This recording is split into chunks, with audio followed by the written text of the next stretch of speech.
یہ چراغ لہو مانگتے ہیں۔ عالم اسلام کے اسی خطے میں جہاں آج شامی مسلمان لبنانی صلیبیوں کے ساتھ مل کر فلسطینی حریت پسندوں کو پوری جنگی قوت سے کچل رہے ہیں، وہیں 800 سال پہلے بہت سے مسلمان امرا اور حاکم اور سلطان زنگی مرحوم کا نوعمر بیٹا صلیبیوں سے مدد لے کر سلطان صلاح الدین ایوبی کے خلاف صف آرا ہو گئے تھے۔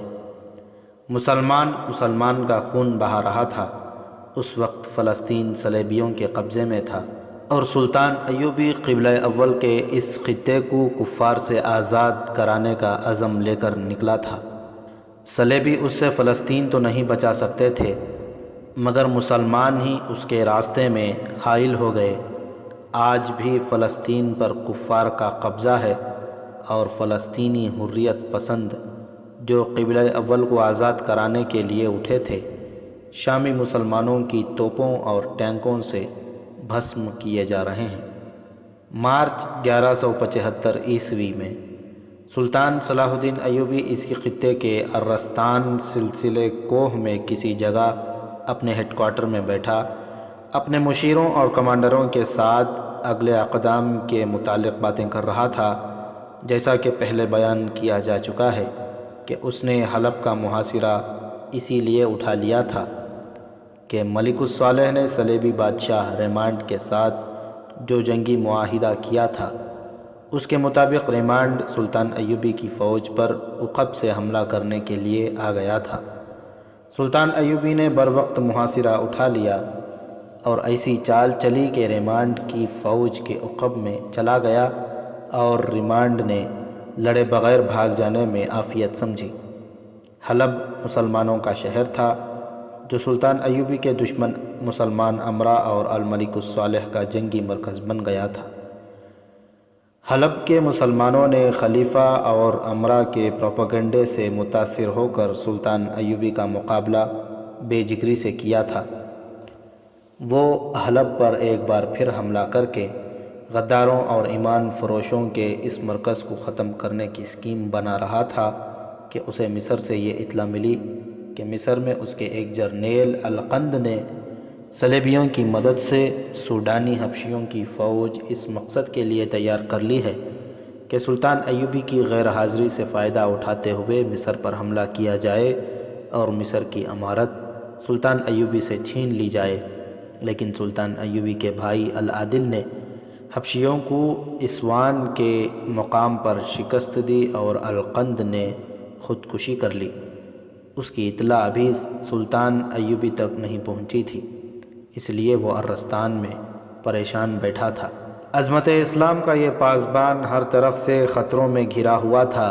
کئی ایک مسلمان امرا کی فوجیں اس کے خلاف متحد تھیں اور صلیبیوں کا خطرہ الگ تھا۔ ان سب کے مقابلے میں سلطان ایوبی کے پاس بہت تھوڑی فوج تھی۔ اس نے ایسا اقدام کر دکھایا تھا جو کسی کے وہم و گمان میں بھی نہ تھا۔ اس کے دشمنوں کو یہ توقع تھی کہ اس پہاڑی خطے میں سردیوں میں کوئی جنگ کی سوچ ہی نہیں سکتا۔ پہاڑیاں جو بلند تھیں وہاں برف بھی پڑتی تھی۔ سلطان ایوبی نے اپنی فوج کو ٹریننگ دے کر اس وقت حملہ کیا جب سردی عروج پر تھی۔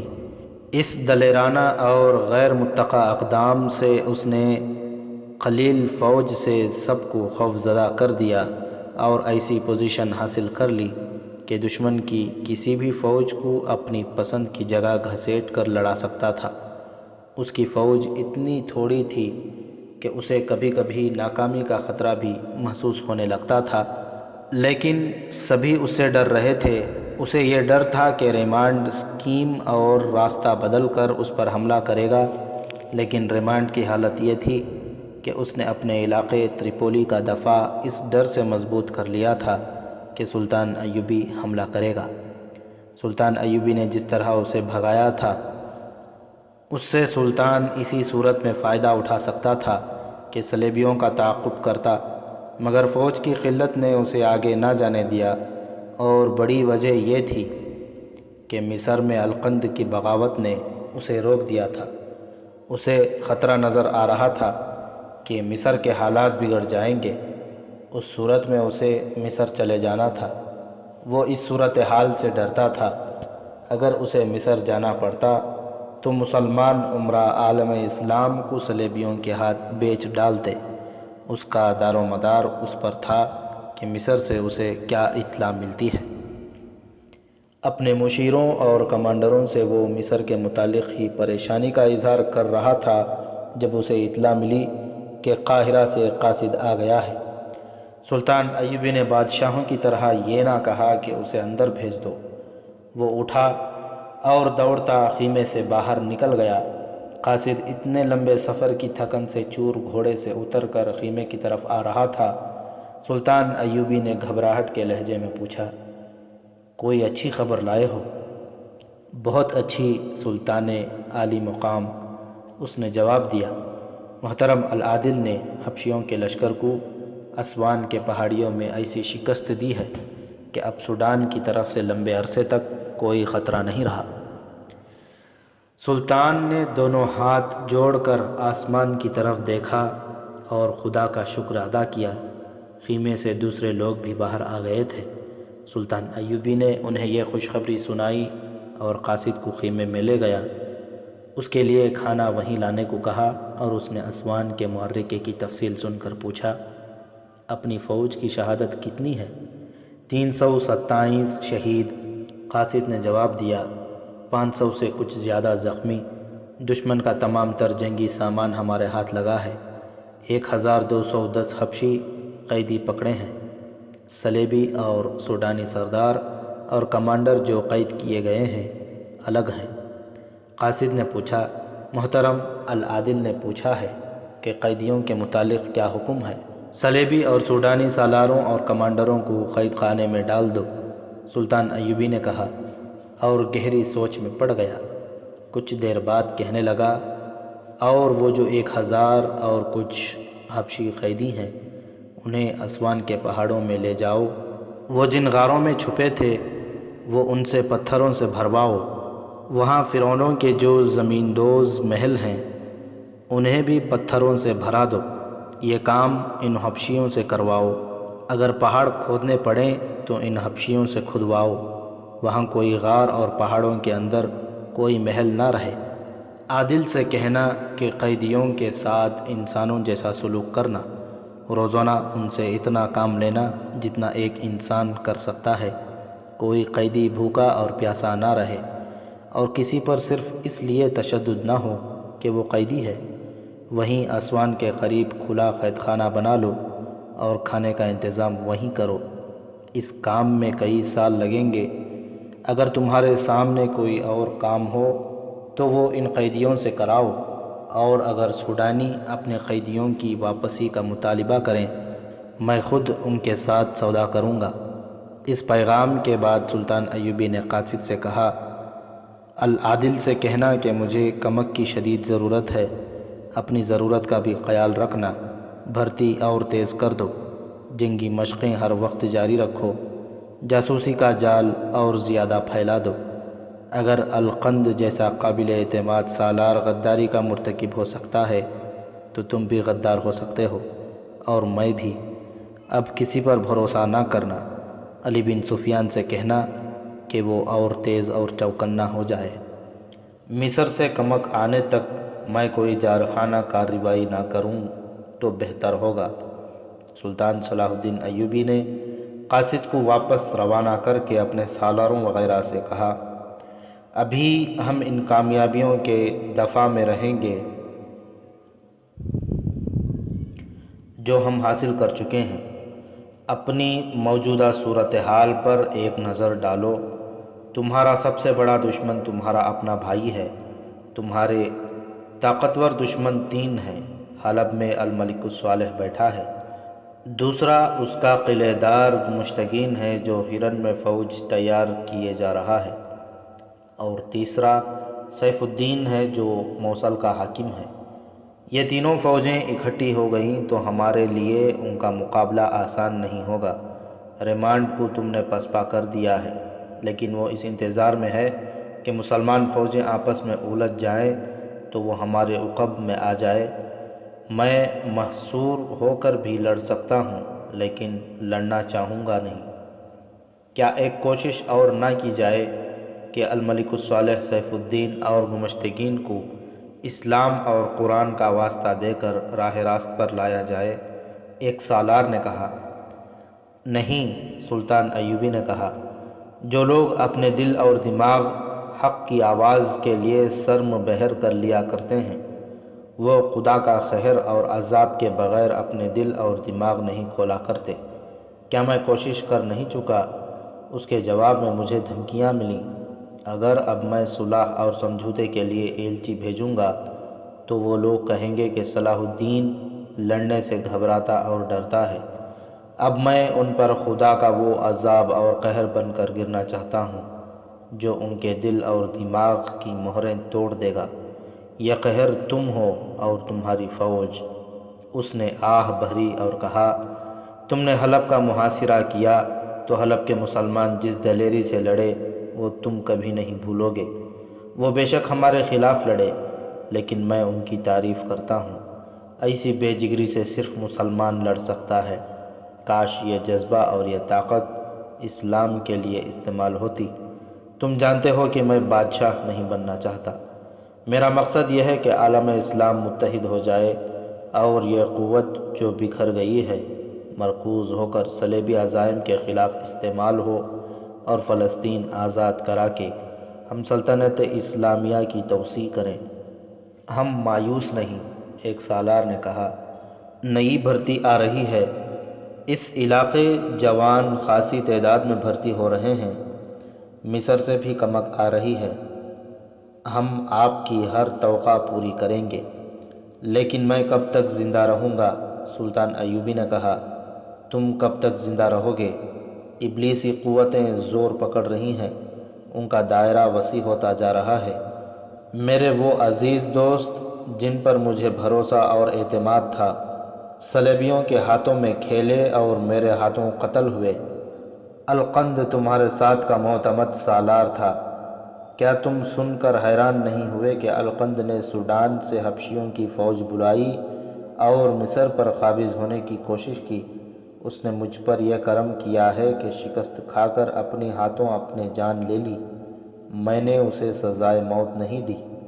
حکومت کا نشہ، دولت اور عورت اچھے انسانوں کو اندھا کر دیتی ہے۔ ایمان میں کیا رکھا ہے؟ ایمان سونے کی طرح چمکتا نہیں، عورت کی طرح عیاشی کا ذریعہ نہیں بنتا، اور ایمان بادشاہ اور فرعون نہیں بننے دیتا۔ ایک بار روح کے دروازے بند کر لو تو ایمان بیکار شے بن جاتا ہے، پھر عقل پر پردے پڑ جاتے ہیں۔ اسپین سے تمہارا پرچم کیوں اترا؟ تاریخ کہتی ہے کہ یہ کفار کی سازش کا نتیجہ تھا، مگر ان کی سازشیں کیوں کامیاب ہوئیں؟ کیونکہ خود مسلمانوں نے اپنے آپ کو کفار کا اعلی کار بنایا اور اجرت وصول کی۔ اسپین ان کا تھا جنہوں نے سمندر پار کر کشتیاں جلا ڈالی تھیں تاکہ واپسی کا خیال ہی دل سے نکل جائے۔ اسپین کی قیمت وہی جانتے ہیں جنہوں نے یہ قیمت دی تھی۔ اسپین شہیدوں کا تھا۔ یہ ہوتا آیا ہے اور مجھے ڈر ہے کہ یہی ہوتا چلا جائے گا کہ خون کے نذرانے دے کر ملک حاصل کرنے والے دنیا سے اٹھ جاتے ہیں تو وہ لوگ بادشاہ بن جاتے ہیں جن کے خون کا ایک قطرہ بھی نہیں بہا تھا۔ انہیں چونکہ ملک مفت ہاتھ آ جاتا ہے، اس لیے اسے وہ عیاشی کا ذریعہ بناتے ہیں اور اپنے تخت و تاج کی سلامتی کے لیے دین و ایمان والوں اور دل میں قوم کا درد رکھنے والوں کی زبانیں بند کرتے اور ان کا گلا گھونٹ دیتے ہیں۔ انہیں افلاس اور فاقوں کی چکی میں پیس کر ان کے جذبوں کو ختم کر دیتے ہیں۔ اسپین میں یہی ہوا۔ کفار نے ہمارے بادشاہوں کو زر و جواہرات اور یورپ کی حسین لڑکیوں سے اپنے ہاتھ میں لیا، انہیں انہی کی فوج کے خلاف کیا، مجاہدین کو مجرم بنایا اور اسپین کی اسلامی مملکت کو دمک کھا گئی۔ ہمارے رسول اکرم صلی اللہ علیہ وسلم کے پروانوں نے لہو کے چراغ جلا کر آدھی رات کو حق کی آواز سے منور کیا۔ کہاں ہیں وہ چراغ؟ ایک ایک کر کے بجھتے جا رہے ہیں۔ یہ چراغ لہو مانگتے ہیں۔ مگر لہو دینے والے صلیبیوں کی شراب اور عورت کی طلسم میں گم ہو گئے ہیں۔ ان لوگوں کو یہ سلطنت مفت ہاتھ آئی ہے، وہ ان شہیدوں کو بھول چکے ہیں جن کے خون کے عوض خدا نے قوم کو یہ سلطنت عطا کی تھی، اور خدا نے یہ سلطنت بادشاہیاں قائم کرنے اور عیاشی کے لیے عطا نہیں کی تھی، بلکہ اس لیے کہ اسے مرکز بنا کر اسلام کا نور ساری دنیا میں پھیلایا جائے اور بنی نوع انسان کو شر کی قوتوں سے نجات دلائی جائے۔ مگر شہر کا جادو چل گیا اور آج قبلہ اول پر کفار کا قبضہ ہے، ہم ایک دوسرے کا خون بہا رہے ہیں۔ کافر سے پہلے غدار کا قتل ضروری ہے، ایک مشیر نے کہا۔ اگر ہم حق پر ہیں تو ہم ناکام نہیں ہوں گے۔ مجھے یہ نظر آ رہا ہے کہ یہ خطہ خون میں ہی ڈوبا رہے گا، صلاح الدین ایوبی نے کہا۔ حکومت شاید مسلمانوں کی ہی رہے، مگر ان کے دلوں پر صلیبیوں کی حکمرانی ہوگی۔ جنگی نقطہ نگاہ سے سلطان ایوبی نے اپنی فوج کو ایسی پوزیشنوں میں تقسیم کر رکھا تھا کہ کسی بھی ایسے قلعے پر جو وہ فتح کر چکا تھا دشمن براہ راست حملہ نہیں کر سکتا تھا۔ ان قلعوں میں ان کی مختصر سی نفری رکھی تھی کیونکہ وہ قلعہ بند ہو کر لڑنے کا قائل نہیں تھا۔ پہاڑی علاقے میں اس نے تمام راستوں اور وادیوں کی بلندیوں پر تیر انداز بٹھا دیے تھے۔ جو راستے تنگ تھے ان کے اوپر پہاڑوں پر اس نے بہت بڑے بڑے پتھر رکھ کر کچھ آدمی بٹھا دیے تھے تاکہ دشمن گزرے تو اوپر سے پتھر لڑکائے جائیں گے۔ دمشق سے آنے والے راستے کو اس نے کمانڈو قسم کے گشتی دستوں میں محفوظ کر رکھا تھا تاکہ رسد دشمن سے محفوظ رہے۔ ایک جگہ ایسی تھی جسے حمات کے سینگ کہا جاتا تھا۔ وہ ایک وسیع وادی تھی جس میں ایک ٹیکری جو خاصی بلند تھی آگے جا کر سینگوں کی طرح دو حصوں میں تقسیم ہو گئی تھی۔ اسے سلطان ایوبی نے پھندے کی حیثیت دے رکھی تھی۔ اس نے اپنے سالاروں کو ٹیکنیکی لحاظ سے سمجھا دیا تھا کہ دشمن باہر آ کر لڑا تو اسے اس وادی میں گھسیٹ کر لایا جائے گا۔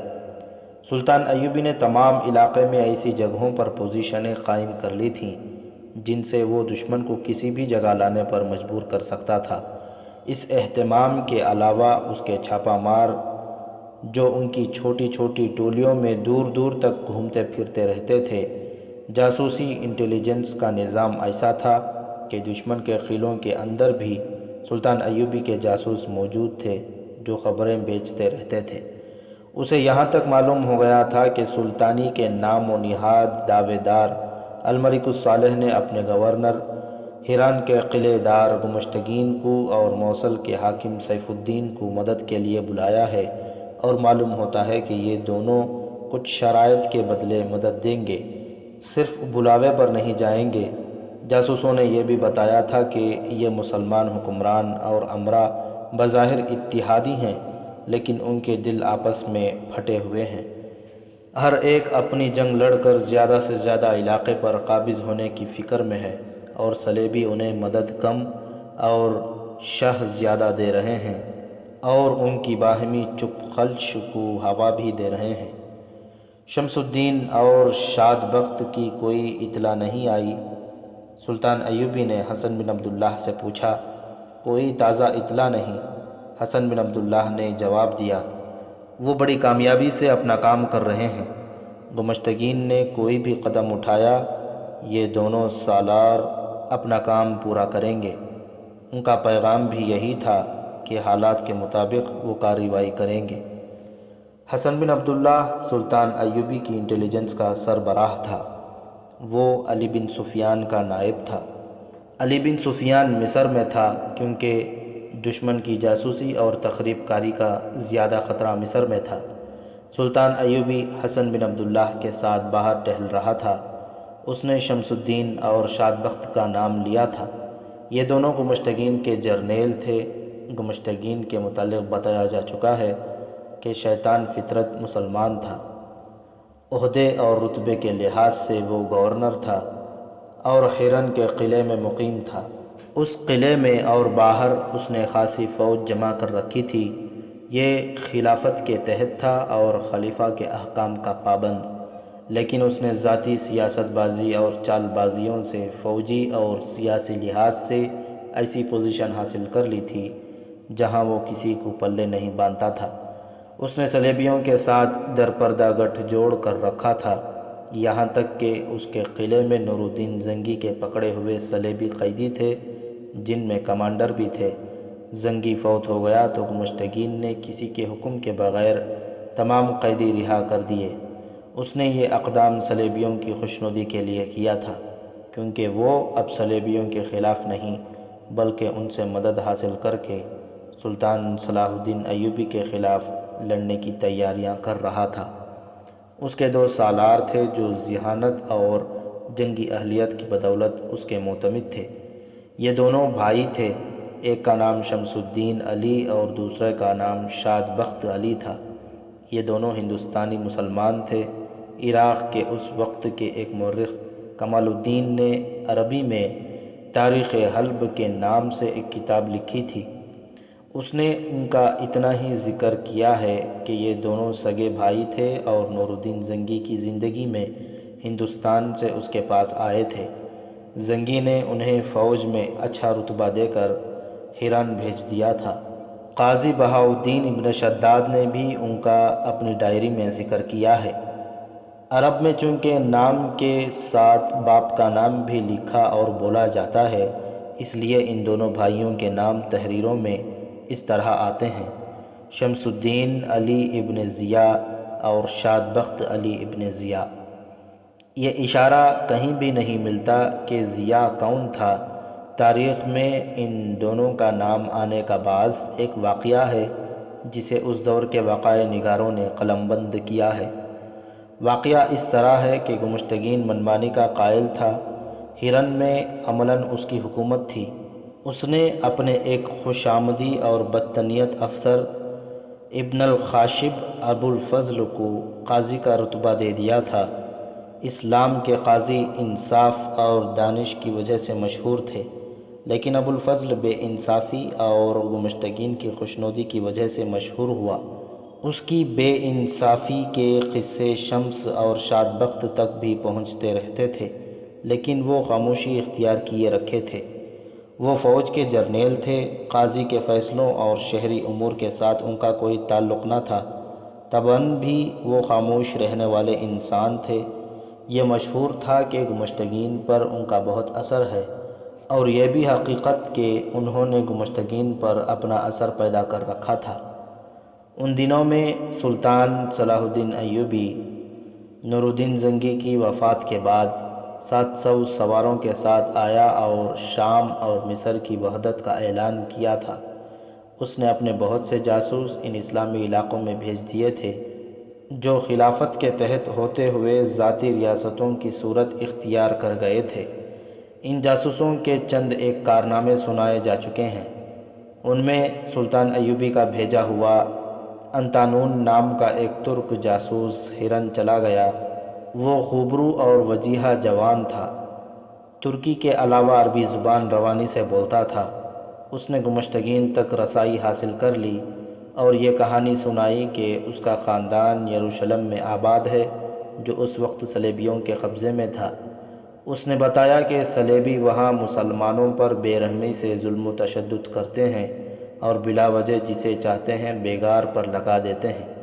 انہوں نے اس کی 2 جوان بہنوں کو اغوا کر لیا اور اس کے بھائیوں اور باپ کو بیگار کے لیے پکڑ لیا ہے۔ وہ فرار ہو کر یہاں تک پہنچا ہے اور صلیبیوں سے انتقام لینے کے لیے صلاح الدین ایوبی کی فوج میں شامل ہونا چاہتا ہے۔ اس نے اپنا حال حلیہ بگاڑ رکھا تھا اور پتہ چلتا تھا کہ وہ یروشلم سے پیدل آیا ہے اور بھوک اور تھکن نے اسے ادموا کر رکھا ہے۔ گمشتگین نے اسے فوجی نظروں سے دیکھا تو اس کا قد بت اسے پسند آیا۔ اس سے پوچھا کہ وہ گھڑ سواری اور تیر اندازی جانتا ہے یا نہیں۔ اس نے کہا کہ اسے ذرا آرام اور کھانے کی ضرورت ہے، اس کے بعد دیکھا جائے گا کہ وہ کیا کر سکتا ہے۔ گمشتگین نے اسے کھلا پلا کر سلا دیا۔ وہ بہت دیر بعد اٹھا تو اسے گمشتگین کے دربار میں پیش کیا گیا۔ ایک گھوڑا منگوایا گیا، باہر لے جا کر ایک باڈی گارڈ کی کمان اور ایک تیر اسے دے کر کہا گیا کہ خود ہی کہیں نشانے پر تیر چلا کر دکھاؤ، پھر گھوڑا دوڑاؤ۔ قریب ایک درخت تھا جس پر پرندے بیٹھے تھے، ان میں سب سے چھوٹا پرندہ ایک چڑیا تھی۔ اس نے اس کا نشانہ لیا اور تیر چلایا۔ تیر چڑیا کے جسم سے اتر کر اسے اپنے ساتھ ہی لے گیا۔ اس نے ایک اور تیر مانگا جو لے کر وہ گھوڑے پر سوار ہوا اور کہا کہ وہ قریب آئے تو کوئی چیز اوپر پھینکی جائے۔ وہاں گمشتگین کے باڈی گارڈ کھڑے تھے۔ ایک دوڑا گیا اور اپنے کھانے کی پلیٹ اٹھا لایا جو مٹی کی تھی۔ انتانون گھوڑے کو دور لے گیا۔ وہاں سے موڑ کر ایڑ لگائی تو گھوڑا سرپٹ دوڑا۔ انتانون نے کمان میں تیر ڈالا۔ ایک باڈی گارڈ نے پلیٹ ہوا میں اچھالی۔ انتانون نے دوڑتے گھوڑے سے تیر چلایا اور پلیٹ کے ٹکڑے ہوا میں بکھیر دیے۔ اس نے گھوڑا موڑ کر سواری کی کچھ اور کرتب دکھائے۔ یہ تو کسی کو بھی نہ معلوم تھا کہ وہ تجربہ کار جاسوس اور چھاپہ مار کمانڈو ہے اور اسے ہر ایک ہتھیار کے استعمال اور گھوڑ سواری کا ماہر بنایا گیا ہے۔ اس کے قد بت، گھٹے ہوئے جسم، گورے چٹے رنگ اور کرتب دیکھ کر گمشتگین بہت متاثر ہوا اور اسے اپنے باڈی گارڈز میں رکھ لیا۔